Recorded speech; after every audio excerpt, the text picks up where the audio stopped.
नमस्कार, बहुत स्वागत है आपका। सुप्रभात।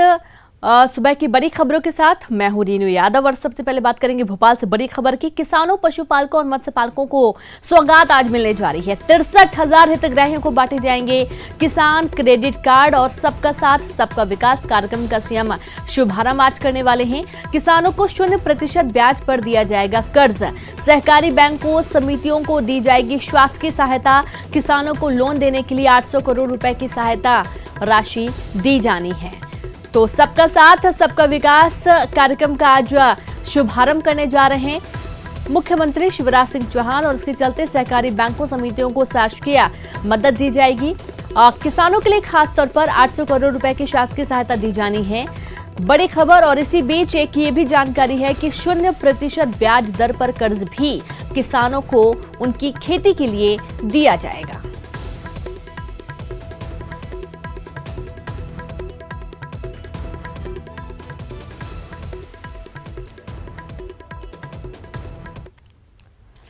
और भोपाल से खबर है, जहां शिवराज कैबिनेट की बैठक आज दोपहर 3 बजे मंत्रालय में सीएम की अध्यक्षता में ये बैठक होनी है। बैठक में कई अहम मुद्दों को लेकर चर्चा होगी।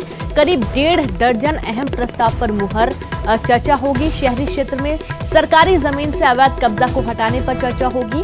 कोरोना योद्धा कल्याण योजना की अवधि 30 सितंबर तक बढ़ाने पर चर्चा।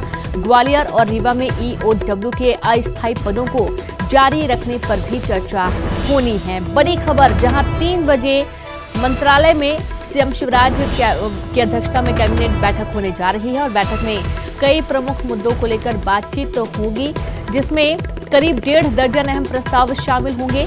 शहरी क्षेत्र में सरकारी जमीन से अवैध कब्जे को हटाने के लेकर चर्चा होगी। कोरोना योद्धा कल्याण योजना की अवधि 30 सितंबर तक बढ़ाने पर चर्चा।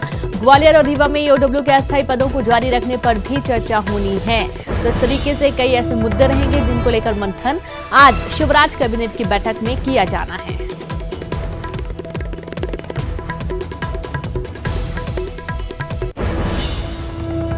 तो भोपाल से खबर है, जहां किसानों के साथ सीएम की बात। किसानों से आज सीएम संवाद करेंगे।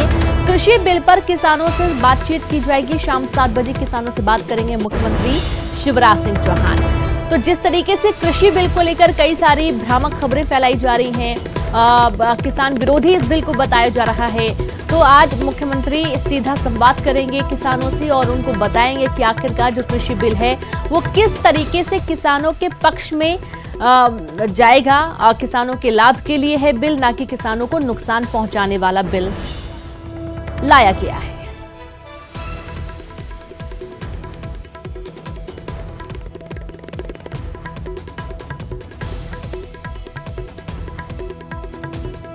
तो कृषि बिल पर किसानों से बातचीत करेंगे मुख्यमंत्री शिवराज सिंह चौहान।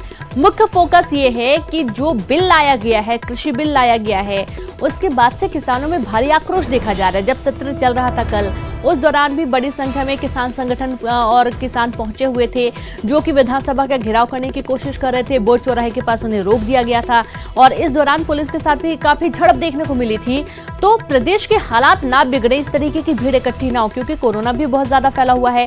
इसके मद्देनजर मुख्यमंत्री ने तय किया है कि शाम 7 बजे किसानों से सीधा संवाद करेंगे और लोगों से बातचीत करते हुए, किसानों से बातचीत करते हुए उन्हें आश्वस्त किया जाएगा कि जो कृषि बिल है वो उनके हित के लिए लाया गया है, ना कि उन्हें वो बिल नुकसान पहुंचाएगा।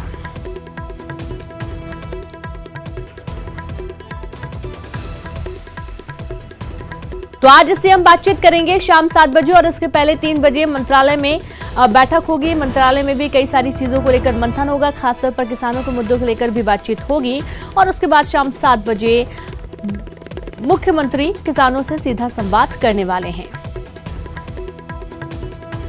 तो हालांकि प्रधानमंत्री भी इस बात को क्लियर कर चुके हैं कि जो एमएसपी है वो खत्म नहीं की जा रही है किसानों के लिए। एक अच्छी चीज ये की जा रही है कि किसानों के लिए मार्केट पूरा खोल दिया गया, वो जहां चाहे, जब चाहे, जैसे चाहे अपनी फसल बेच सकता है। और ज्यादा जानकारी के साथ संवाददाता मनोज जुड़ गए हैं। मनोज, पहला तो आज 3 बजे कैबिनेट की बैठक और दूसरा शाम 7 बजे किसानों से संवाद, दोनों ही चीजें बहुत महत्वपूर्ण है। मनोज, जी बिल्कुल, इससे पहले भी शिवराज सिंह चौहान किसानों को एक बड़ी सौगात देने वाले हैं। 0% ब्याज पर करीब 800 रुपये का आवंटन करने वाले। यही कारण है कि 11 बजे राज्य सेवा प्रशासनिक जो अधिकारी हैं, जो कि छिंदवाड़ा में एसडीएम के साथ जो मामला हुआ था उसको लेकर लगातार हड़ताल पर है, उनका एक प्रतिनिधि मंडल जो है आज 11 बजे मुलाकात करेगा।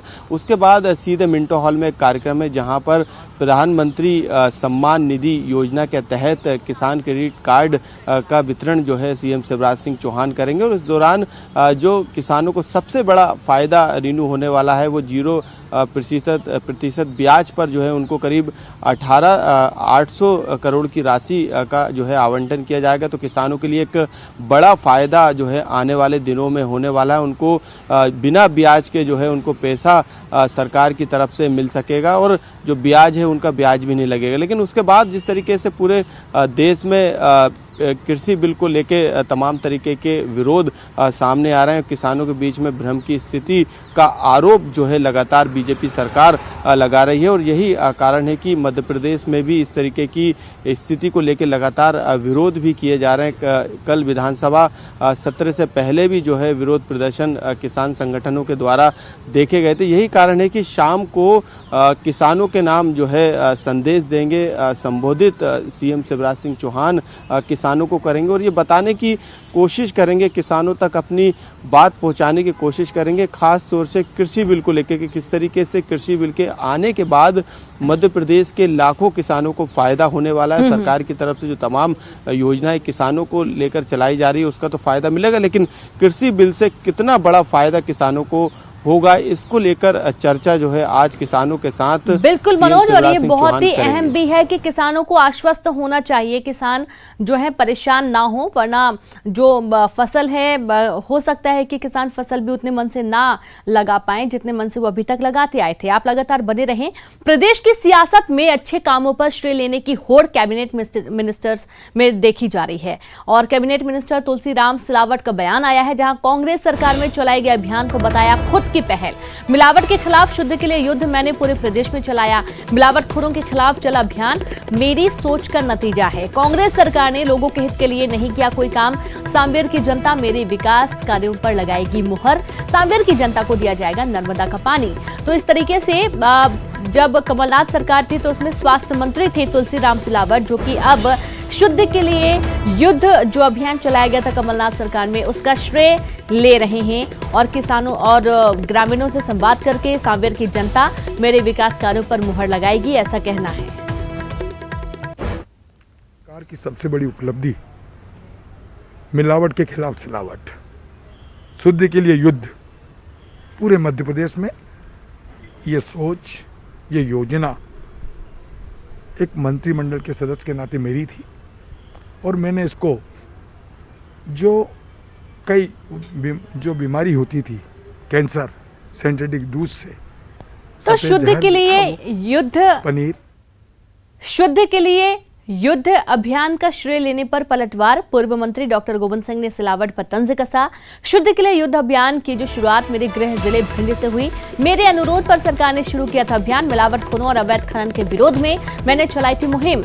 यदि सिलावट की पहल पर शुरू हुआ था अभियान तो अब बीजेपी सरकार में क्यों बंद हुआ?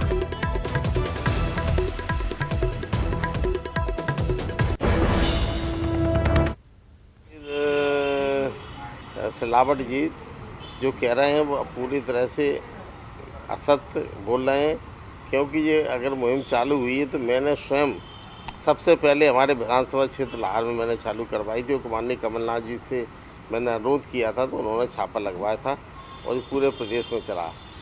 और अगर वो थे तो आज वो फिर मंत्री हैं, शिवराज सिंह की सरकार में सहयोगी हैं, दल बदल करके गए हैं, तो आज क्यों बंद कर रहे हैं? आज क्यों खुलेआम रेत माफिया चल रहा है, खुलेआम मिलावट हो रही है, जगह जगह दूध और खोए में अभी पकड़े गए भिंड मुरैना कई जिलों में दोबारा फिर चालू हो गई है भारी पैमाने पर।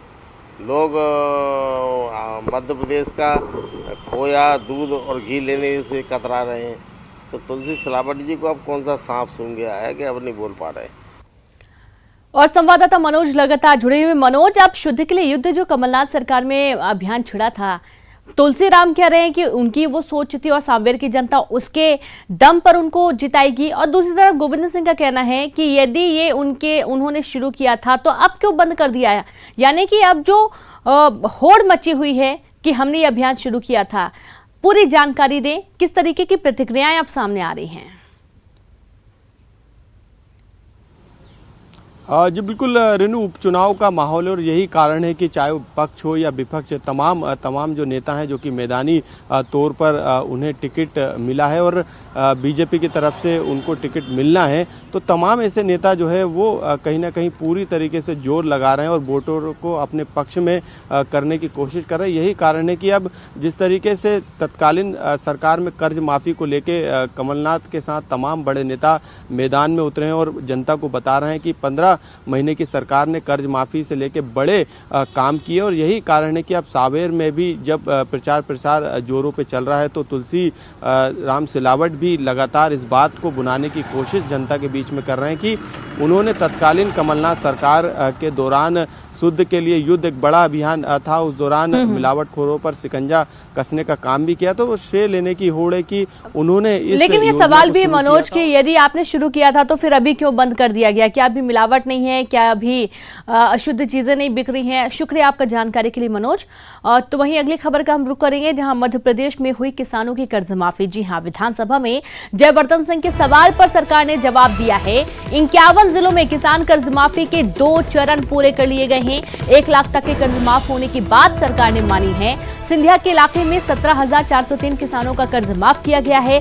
किसानों का 1 लाख रुपए तक का कर्ज भी माफ हुआ है। कांग्रेस विधायक गोविंद सिंह का बयान, उनके विधानसभा क्षेत्र में किसानों का 2 लाख तक का कर्ज माफ हुआ है। बीजेपी पर भ्रम फैलाने का आरोप लगाया। विधानसभा में कर्ज माफी स्वीकारने के बाद कृषि मंत्री कमल पटेल का बयान आया, जहां उन्होंने कहा कि कांग्रेस सरकार ने 10 दिन में कर्जा माफ करने का ऐलान किया था। एक भी किसान का 2 लाख तक का कर्ज माफ नहीं किया गया। कर्ज माफी के नाम पर पिछली सरकार पर फिर लगाया धोखाधड़ी करने का आरोप। नियंत्रक एवं महालेखा परीक्षक कैग की अहम रिपोर्ट जारी। 2013 से 2018 के बीच में पानी की सप्लाई को लेकर रिपोर्ट में खुलासा हुआ है। भोपाल और इंदौर नगर निगम में दूषित पानी की सप्लाई हुई। भोपाल के 3,62,000 लोगों को दूषित पानी की सप्लाई की गई। इंदौर के 5,35,000 लोगों को दूषित पानी सप्लाई किया गया। 5.5 लाख लोग इस पानी से बीमार हुए। दोनों शहरों की पानी की टंकियों की जांच में ये बड़ा खुलासा हुआ है। और संवाददाता अनुराग जुड़ गए हैं। अनुराग, 5.5 लाख लोग पानी की वजह से बीमार हुए हैं और इतनी देर बाद ये खुलासा हुआ। बिल्कुल, देखिए केग की रिपोर्ट कल विधानसभा में पटल पर रखी गई थी और 2019 का ये प्रतिवेदन है, लेकिन 2013 से लेकर 2018 के बीच में जो पानी की टंकियों की जांच हुई है उस की जानकारी रिपोर्ट में दी गई है और इस बात का हवाला केग की तरफ से दिया गया है कि पानी की टंकियों की जांच करने के बाद इस बात का खुलासा हुआ है कि भोपाल और इंदौर 2 नगर निगमों में दूषित पानी की सप्लाई लगातार किया जाता रहा है और इसी के कारण 5 लाख से ज्यादा लोगों को बीमारी झेलना पड़ी है। तो ये एक बड़ा खुलासा केग की रिपोर्ट में हुआ है और अब इस पूरे मामले के बाद ये साफ होता हुआ नजर आ रहा है कि किस तरीके से शहरी इलाकों में आम लोगों को दूषित पानी पिलाने का काम हुआ है। जी बिल्कुल, शुक्रिया आपका अनुराग तमाम जानकारी के लिए। तो इस तरीके से कैग की रिपोर्ट में बड़ा खुलासा हुआ है, जहां पर तकरीबन 5 लाख से ज्यादा लोग अशुद्ध पानी की वजह से बीमार हुए हैं। छिंदवाड़ा में एसडीएम पर स्याही फेंकने का मामला आज भी जारी रहेगी। राजस्व अधिकारियों की हड़ताल, जहां सीएम शिवराज से मिलेगा एक प्रतिनिधिमंडल। राज्य प्रशासनिक सेवा संघ का प्रतिनिधिमंडल करेगी मुलाकात। सुबह 11 बजे सीएम से ये मुलाकात होनी है, यानी कि कुछ ही देर बाद, यानी कि 2 घंटे बाद ही मुलाकात होनी है। बड़ी खबर आपको दे रहे हैं, जहां स्याही फेंकने, छिंदवाड़ा में एसडीएम पर स्याही फेंकने का पूरा मामला है। आज भी इसको लेकर जो प्रदर्शन है, हड़ताल है, वो लगातार अधिकारियों की जारी है। खबर ग्वालियर से है। धारा 144 लागू है। हथियार लाइसेंस निलंबित कर दिए गए हैं। कलेक्टर ने आदेश जारी कर दिया है। जिले के 30,000 शस्त्र लाइसेंस निलंबित किए गए। 1 सप्ताह में हथियार थाना में जमा कराने का आदेश दिया गया है। जुलूस, धरना प्रदर्शन पर रोक। प्रशासन की अनुमति से होंगे राजनीतिक कार्यक्रम, यानी कि हर तरीके से रोक लगा दी गई है। जब प्रशासन की अनुमति होगी उसके आधार पर ही किसी भी तरीके का कोई कार्यक्रम जुलूस होगा। सारी चीजों पर रोक है। हथियार भी प्रतिबंधित कर दिए गए हैं और इसके लिए आदेश जारी कर दिया गया है। सभी के लाइसेंस निरस्त कर दिए गए हैं और सभी अब अपने अपने नजदीकी थाने में लाइसेंस पहुंचा दें। तो बुरहानपुर में पुतला फूंकने के दौरान विरोध की एक अजीब तस्वीर सामने आई। युवक कांग्रेस के अध्यक्ष प्रमोद अमोडे जलता हुआ पुतला लेकर 200 मीटर तक दौड़ते रहे, वहीं पुलिस भी प्रमोद के पीछे पीछे भागती रही। सड़क पर ये नजारा जिसने भी देखा कुछ देर के लिए वो ठहर गया। शुक्र है कि इस दौरान कोई हादसा नहीं हुआ। आप तस्वीरों में साफ देख सकते हैं कि कैसे प्रदर्शनकारी जलता हुआ पुतला लेकर भाग रहा है। कांग्रेस के कार्यकर्ता मंत्री अरविंद भदौरिया का पुतला फूंक रहे थे, तभी ये वाकया सामने आया। युवक कांग्रेस का ये विरोध प्रदर्शन अरुण यादव के खिलाफ टिप्पणी को लेकर हुआ था। ब्रेक के बाद एक बार फिर से आप सभी का स्वागत है। रुक करते हैं खबरों का, जहां कोरोना पर लगाम के लिए कई जिलों में लॉकडाउन चालू किया गया है। रायपुर में 28 सितंबर तक लॉकडाउन लगा दिया गया है। टोटल लॉकडाउन लगाया गया है। जशपुर, धमतरी, सूरजपुर में भी आज से लॉकडाउन लग गया है। बालोद और बिलासपुर में भी आज से लॉकडाउन लग चुका है। महासमुंद में 23 सितंबर से 30 सितंबर तक टोटल लॉकडाउन लगाया जाएगा। तो जिलों में दूसरे जिलों से गाड़ियों के आने जाने पर रोक रहेगी।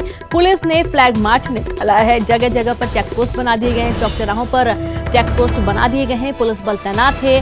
रायपुर में आज से टोटल लॉकडाउन के चलते तमाम चीजें बंद रहेंगी। सिर्फ जो प्रशासनिक गाड़ियां होंगी उन्हीं को पेट्रोल मिलेगा और जो दूध की दुकानें हैं वो मात्र 1 से 1.5 घंटे के लिए खुली रहेंगी, शाम के वक्त भी और सुबह के वक्त भी। साथ ही सब्जियां, पूरी जो दुकानें हैं वो बंद रहेंगी, सब्जी मंडी बंद रहेगी, बाकी सारी चीजें बंद रहेंगी। और ऐसा कहा जा रहा है कि इस बार जो मंत्रालय में प्रशासनिक अधिकारी बैठकर काम करते हैं, मंत्रालय भी बंद रहेगा।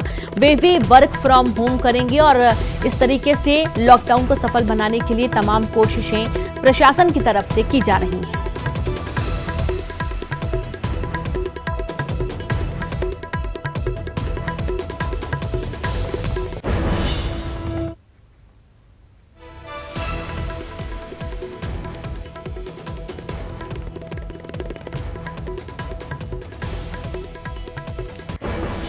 और जशपुर से दीपक और अवधेश और साथ ही रायपुर से देवव्रत भगत हमारे साथ जुड़ गए हैं। सबसे पहले तो देवव्रत आपके पास आते हैं। सफल लॉकडाउन की कोशिश कर रही है सरकार, किस तरीके की अभी तक तस्वीर सामने आई है? जी बिल्कुल, राजधानी रायपुर के मुख्य चौराहे पर इस वक्त मैं मौजूद हूं। जय स्तंभ चौक का ये वो इलाका है और लॉकडाउन के दौरान की ये तस्वीरें देखिए। इस बार जिस तरह से पुलिस ने पहले ही ये कह दिया था कि हर बार से ज्यादा सख्ती इस बार बरती जाएगी और वो सख्ती भी नजर आ रही है और सख्ती का असर भी नजर आ रहा है। आप ये पूरी सड़क देखिए, आपको सड़क में बहुत ज्यादा लोगों की आवाजाही नहीं दिखेगी। लोगों से पूछताछ की जा रही है, आखिर उनके बाहर निकलने की वजह क्या है, कारण क्या है, और उसके बाद ही उन्हें आगे जाने दिया जा रहा है। जानते हैं, यहाँ पर हम बात करने की कोशिश करते हैं पुलिस अधिकारियों से। ये चीज तो सबको पता है कि पाबंदियां क्या कुछ है, लेकिन अभी कलेक्टर ने कुछ आदेश जारी किया है जिसमें कुछ रियायत भी दी गई है। तो जब आप लोग रोक रहे हैं उस दौरान कौन सी वो चीजें हैं जिनमें आप रियायत दे रहे हैं और सख्ती किन चीजों में दिखा रहे हैं? रियायत तो पास वाले हैं, पास में जो चल रहा है ना, उनको तो जाने दिया जा रहा है और जो अननेसेसरी कारण है उनको रोका जा रहा है। अच्छा, अभी जिस तरह से ये भी देखा जा रहा है कि एग्जाम्स के लिए भी कुछ स्टूडेंट निकल, उनको जाने दिया जा रहा है। उनको जाने दिया, आई कार्ड देखे जाने। फिलहाल कोई बहानेबाजी अभी भी निकले अभी नहीं मिली है। तो ये देखिए, ये राजधानी रायपुर का इलाका है और फिलहाल जो तस्वीरें नजर आ रही हैं, सबका आईडी कार्ड चेक किया जा रहा है, पूछताछ की जा रही है, बकायदा जानकारी ली जा रही है और जो जिलों की सीमाएं हैं वो पहले ही सील की जा चुकी हैं। वहां पे चेक पोस्ट बनाए गए हैं ताकि दूसरे जिलों से भी आवाजाही बंद हो और जो निकले भी हैं बाहर उनसे जा रहे हैं। कहाँ से आ रहे हो? तुम्हारी किस काम के लिए निकले हुए थे? दूध देने। अच्छा, तो अभी जरूरी, हाँ, जरूरी काम से। तो जरूरी काम से जो लोग निकल रहे हैं उनको रियायत दी जा रही है। सख्ती ऐसे लोगों पर जो बिना कारण बेवजह निकल रहे हैं घरों से बाहर, और ये सख्ती जरूरी है क्योंकि बिल्कुल, ये लॉकडाउन बहुत का कोई अहम है। बिल्कुल देवव्रत, ये बहुत अहम है। जशपुर से दीपक और साथ ही धमतरी से अभिषेक भी जुड़े हुए हैं। अब अभिषेक, आपके पास आते हैं। धमतरी में किस तरीके की तस्वीर देखने को मिल रही है, जो कि टोटल लॉकडाउन की कोशिश की गई है और जो जनता है कई बार देखा जाता है मानती नहीं है, तो क्या क्या रियायतों के साथ जनता के लिए ये टोटल लॉकडाउन देखा गया है?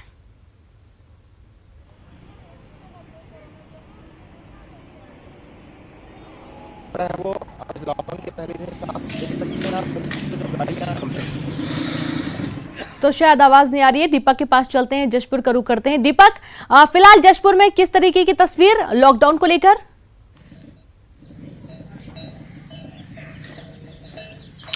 जी रीनू, मैं आपको बताऊं कि जशपुर जिला झारखंड और उड़ीसा की सीमा से सटा हुआ है और यहां पर कोरोना संक्रमण को देखते हुए कलेक्टर ने पूर्ण लॉकडाउन का यहां पर फैसला किया है और कलेक्टर ने इस बार लॉकडाउन को लेकर सख्त आदेश जारी किए हैं। इस बार के लॉकडाउन में किसी प्रकार की रियायतें नहीं दी गई हैं, सिर्फ आवश्यक सेवाओं को यहां पर रियायतें दी गई हैं। यहां तक कि इस बार शराब दुकानें भी बंद रहेंगी, पेट्रोल पंप भी बंद रहेंगे। पेट्रोल पंप सिर्फ आवश्यक सेवाओं में लगे हुए लोगों को ही सिर्फ सेवा देंगे, उन्हीं को पेट्रोल और डीजल प्रदान करेंगे। और मैं आपको सबसे खास बात बताऊं कि जशपुर जिला जो झारखंड और उड़ीसा से सटा हुआ है, तो जिले की सीमाएं भी सील कर दी गई हैं ताकि बाहरी व्यक्ति कोई भी यहां पर आ जा ना सके, क्योंकि यहां पर आए दिन कोरोना का संक्रमण बढ़ता जा रहा था। जिले में प्रतिदिन 2 दर्जन से अधिक कोरोना के केस आ रहे थे, जिसको लेकर इस बार जो है सख्त जो है यहां पर लॉकडाउन जारी किया गया है और कलेक्टर ने इस बार सख्त निर्देश भी दिए हैं कि अगर कोई भी बिना कारण के बाहर घूमता हुआ नजर आता है तो उनके वाहनों को भी 15 दिन के लिए जब्त किया जाए। बहरहाल आज लॉकडाउन को लेकर प्रशासन पूरी तरह से मुस्तैद है। जगह जगह पर फ्लैग मार्च किया जा रहा है और प्रशासनिक अमला सड़कों पर निकल गया है और लोगों को घरों में ही रहने की हिदायत दे रहा है। जी बिल्कुल बिल्कुल दीपक और साथ ही अभिषेक, एक बार आपके पास फिर से आते हैं। कैसे हालात इस वक्त देखने को मिल रहे हैं धमतरी में?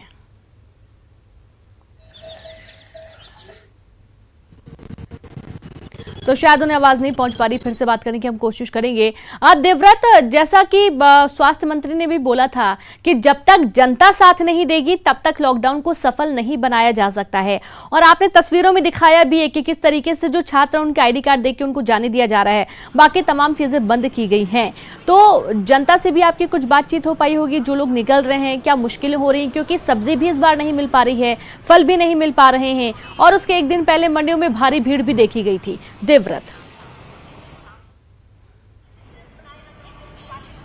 जी बिल्कुल, लेकिन ये एक हफ्ते की बात है और फिलहाल जिस तरह से पहले ही क्योंकि लॉकडाउन लगने के 2 दिन पहले ही ये बता दिया गया था कि राजधानी रायपुर में लॉकडाउन लगने वाला है और क्योंकि संक्रमण का चैन तोड़ना है, रोजाना 1000 से ज्यादा संख्या जो है वो कोरोना संक्रमितों की निकल रही है, कैजुअलिटीज बहुत ज्यादा है, अस्पतालों में बेड नहीं है, तो इस दौरान अब सरकार के पास केवल एक ही चारा बचा है और वो है लॉकडाउन। और इसलिए लॉकडाउन की ओर सरकार आगे बढ़ी है और राजधानी रायपुर समेत प्रदेश के कई शहरों में एक बार फिर से लॉकडाउन लौटा है। लॉकडाउन रिटर्न ही से कहा जाना चाहिए। और रही लोगों को दिक्कतों वाली बात, तो जिस तरह से ये भी देखा गया कि इसके पहले जब लॉकडाउन लगाया गया था तब कई सारी रियायतें दी गई थी और इसीलिए ये रियायत इस बार नहीं मिली है। न किराना दुकानों को खोलने दिया जा रहा है, न ही सब्जियां दुकान जो है वो खोले जा गए हैं और दूध जो जरूरी चीजों वस्तुओं में आती है उसे भी केवल 1.5 से 2 घंटे की ही अनुमति दी गई है। पेट्रोल भी हर किसी को नहीं मिलेगा। तो ये तमाम तरह की बातें जो है वो पहले ही जिला प्रशासन द्वारा लोगों तक पहुंचा दी गई थी और शायद इसीलिए कल जो है मार्केट में भीड़ देखी गई। लोग इस कोशिश में थे कि 1 हफ्ते का सामान स्टोर कर लिया जाए, भले ही लॉकडाउन में बाहर निकलने पर पाबंदी हो, लेकिन 1 हफ्ते का पेट्रोल स्टोर कर लिया जाए। तो ये कोशिश आम जनता द्वारा की गई, ये कोशिश हमने देखी भी और अभी फिलहाल जिस तरह से तस्वीरें नजर आ रही है तो जो जरूरी काम के लिए लोग बाहर निकल रहे हैं वही यहाँ पर सड़कों पर आपको नजर आएंगे, उन्हीं लोगों की आवाजाही नजर आएगी। पुलिस फिलहाल मुस्तैद नजर आ रही है, अलग अलग चौक चौराहों पर अलग अलग चेक पोस्ट बनाए गए हैं और ये जरूरी भी इसलिए है क्योंकि जब तक सख्ती न बरती जाए तब तक लोग समझने के लिए तैयार नहीं होते हैं। इससे पहले भी ये चीज हमने देखी थी जब लॉकडाउन के दौरान कई बार समझाइश दी गई, क्योंकि अपील यहाँ पर हमने स्वास्थ्य मंत्री से भी सुना है, मुख्यमंत्री भी अपील कर चुके हैं कि आप सहयोग लॉकडाउन में कीजिए, लेकिन उस अपील का जो असर है वो कई लोगों पर नहीं पड़ता है और इसलिए सख्ती बरती जाती है। तो फिलहाल जो सख्ती बरती जा रही है वो आम जनता के लिए है और कोरोना का चैन तोड़ने के लिए है। आंकड़े जिस तरह से बढ़ रहे हैं जी, बहुत ज्यादा चिंतनीय है, न सिर्फ राजधानी रायपुर के लिए बल्कि चलिए बिल्कुल बिल्कुल बिल्कुल बहुत बहुत शुक्रिया आपका दीपक, अभिषेक और देवव्रत तमाम जानकारी के लिए। तो इस तरीके से लॉकडाउन की जो स्थिति है वो आपकी आंखों के सामने है और प्रत्येक व्यक्ति को इसमें अपनी अहम भूमिका निभानी है।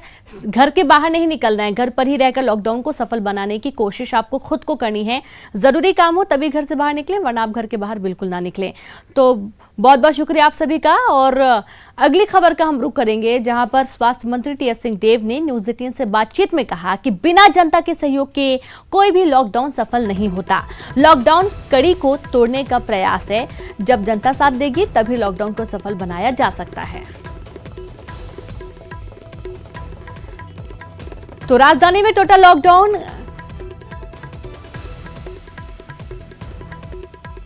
तो लॉकडाउन राजधानी में टोटल लॉकडाउन किया गया है और उसके चलते जो विशेष जो छूट है वो भी आपको हम टीवी स्क्रीन पर दिखा रहे हैं। संचालित जो ऑटो टैक्सी निर्धारित करने वाले वाहन हैं उन्हें पेट्रोल डीजल मिलेगा। एडमिट कार्ड दिखाने वाले जो परीक्षार्थी हैं, अभिभावक हैं, उन्हें पेट्रोल डीजल मिलेगा।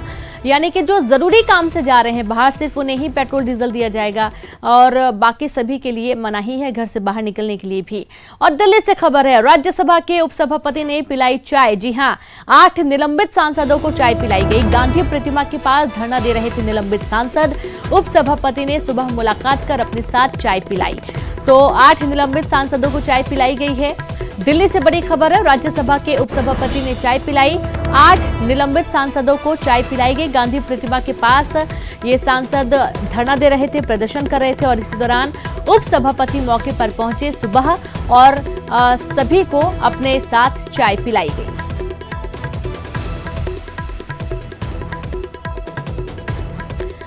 तो इधर राज्यसभा उपसभापति हरिवंश एक दिन के उपवास पर रहेंगे। विपक्ष के सांसदों के व्यवहार के खिलाफ उपवास करेंगे। जैसा कि आपने देखा था कि जब बिल पास हो रहा था तो उस वक्त रूल बुक फाड़ दी गई थी। विपक्ष के कुछ सांसद थे जिन्होंने काफी विरोध किया और उपसभापति की कुर्सी तक पहुंच गए थे। वहां पर जो रूल बुक है वो भी फाड़ दी गई थी और ये तस्वीरें काफी वायरल भी हुई थी। तो इस दुर्व्यवहार के विरोध में राज्यसभा उपसभापति हरिवंश एक दिन के उपवास पर रहेंगे। और इसी के साथ इस बुलेटिन में इतना ही। नमस्कार।